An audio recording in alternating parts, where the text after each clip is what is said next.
We have a poll question. Who is more to blame for the 49ers 3-game losing streak? Is it the players or is it the coaches? Already have 100 votes in. The players. 58% of you think it's the players. And I agree. Coaches coach and players play. You know what? And it's always 50-50, if you will. Like there's maybe that's 50-50 is too much. 70-30.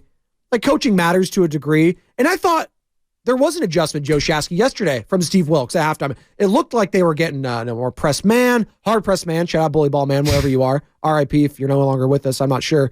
But it looked like they made an adjustment yesterday. It was 17-10. The Niners are marching down. All right. Now, again, they weren't great.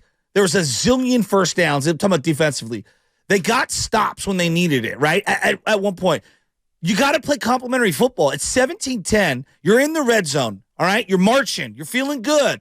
And again, first and goal, not third and goal, first and goal. You got to walk away with at least 3 there. And you turn the ball over. And then the Niners end up getting a very, I would say, tough break. Jamar Chase on third down after the interception. Burrow completes a pass downfield, and then it's third and whatever, all right? And Gibson gets the kind of a knockdown fumble on Jamar Chase, and it's called an incomplete pass. Regardless, you got to stop. You got to stop. And what does Brock do? He turns it over immediately. And the very next play, double move, Jamar Chase, touchdown, game over. We all felt it. Game over. And that defense was asked to make one too many plays immediately, and they just couldn't do it. It used to be a luxury for this 49ers team that you can go out there on offense. You know what? You might not have your best stuff, but your defense will always be there. It was a luxury for this offense. Well, now, tables have turned. If you're going 3 and out and you're giving up the ball, that defense, this current iteration of the Niners defense, it's not stopping anyone. No. It's not stopping Kirk Cousins. It's not stopping Joe Burrow. And I don't know if it's going to stop Trevor Lawrence in a couple weeks. Those are 3 of the best. Well, Kirk was playing like one of the best quarterbacks this year. So unfortunately, he has an Achilles injury. Probably going to be out for the year. Tough blow for the Minnesota Vikings. But Joe Burrow, he's a top 5 quarterback. How many? Trevor Lawrence, playing like a top 5 quarterback. Brock Purdy, you need to start playing like one of those guys. You can't be turning the ball over, man. There were 2 throws to Jamar Chase that they weren't great. They weren't even spectacular. They were godly. By Joe Burrow. No, I'm dead serious. We're going Kratos right now, God of War. It was 2nd and 12, 2nd and 13. The Niners had stuffed a run play. It was a very obvious run play. And then he steps back and throws an intermediate ball. There was like a 1 yard of space to complete the ball, the teardrop pass. And Jamar Chase got the toe tap down. I mean, it was one of those spectacular plays. And it was like, it could have been second and forever. And Burrow was going to find a way to get a first down. He was unreal. Again, audibly at the line, all right? Running the play, whatever Zach Taylor in the first half, Zach Taylor was in his bag. Whatever the creative plays, He was very creative. They had a couple of end arounds that were really nice, a couple of really nice screen plays to kind of get the defense, on their heels. If you were laying off the receivers, they were going to throw short. If you were pressing, it was going to be a hold on Charvarius Ward. Right now, Charvarius Ward is a giant liability in man coverage. If he presses, automatic hold. How many penalties have they called on him that have been picked up? Forget the ones where he gets called on. Oh, my God. Picked up, where there's double infractions. And then Javon Kinlaw, another week, another lining up offsides in the neutral zone. This team is not disciplined. They're missing tackles in the open space. They can't cover anyone right now. They can't stop the run. They can't sack the quarterback. What does this defense do well? I don't know. That's shocking because it used to be, well, his defense gets after the quarterback. They get timely interceptions. You got Hufanga flying over us. We're talking about Fred Warner being a DPOY candidate.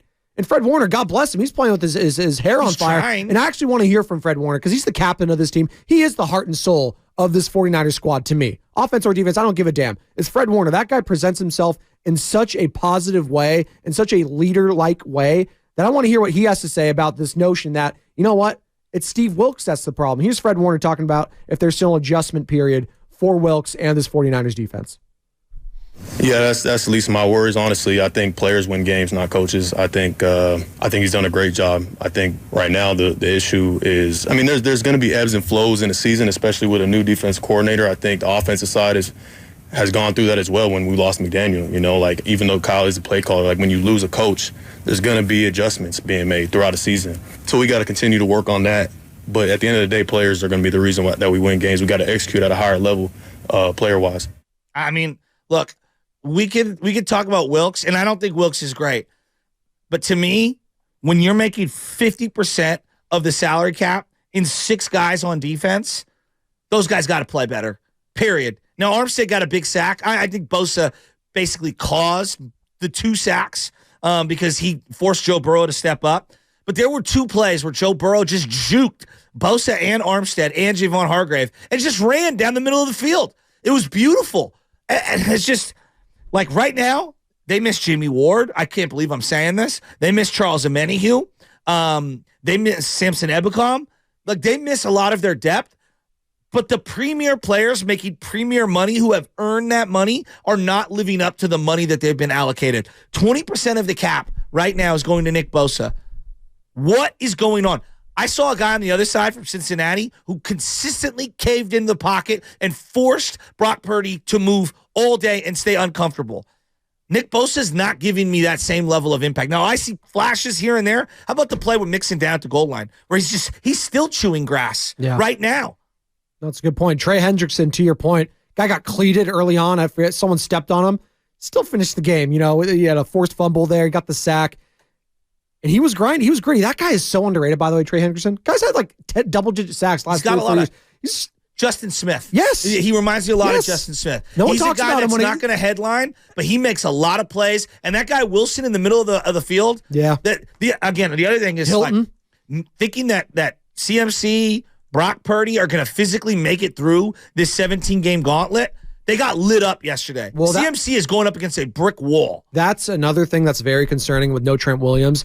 Brock Purdy's health. This guy is not a bit, and you know, a lot of people like to say, oh, you know, he's not the biggest guy. That doesn't matter. No, it does matter when it comes to the injury stuff. Quarterback, I don't care if you're 6'6", 300 pounds, you're not making it through a season if you're running for your life the way that this guy is. But even more so if you are smaller and you are more brittle and prone to injury. And right now, I think it's fair to say Brock is a little bit injury prone. Well, people don't like to use that term, but he's smaller and he gets hurt a lot.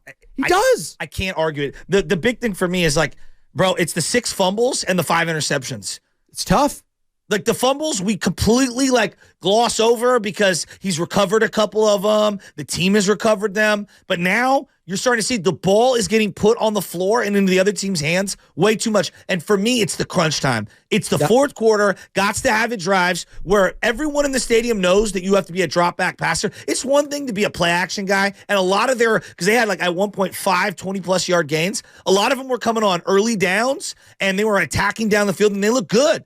But when everyone in the stadium knows you have to throw, that's what separates the Bradys, the Breezes, the Burrows, the Mahomeses, the upper echelon quarterbacks. Everyone knows that you have to drop back and throw. Can you deliver the ball down the field safely? And we can't right now. We're not talking about benching this guy, bringing in Sam Darnold, anything like that.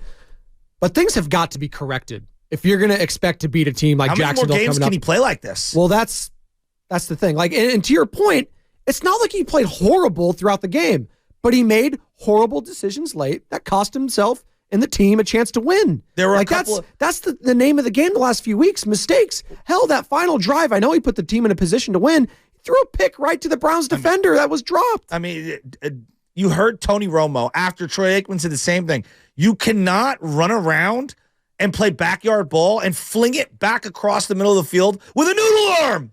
And speaking of Tony Romo, he doesn't want to hear any excuses about coming off a short week in concussion protocol and, you know, blaming that for Brock not playing well. When you have those instincts, gives you a chance to succeed more. And, you know, this is the most adversity he's faced in his young career right now. It's always been successful, and it's like each game it mounts up. And again, this week, he was in concussion protocol all week, but still practice. There's going to be people saying, heck, is this something to do with his play because of what happened being shaken up last week? Yeah. Don't think so. No, and nobody cares. When you go out there and play, you either win, you perform, or you don't. I thought Tony Romo was in his bag all game, number one. Number two, he's 100% correct.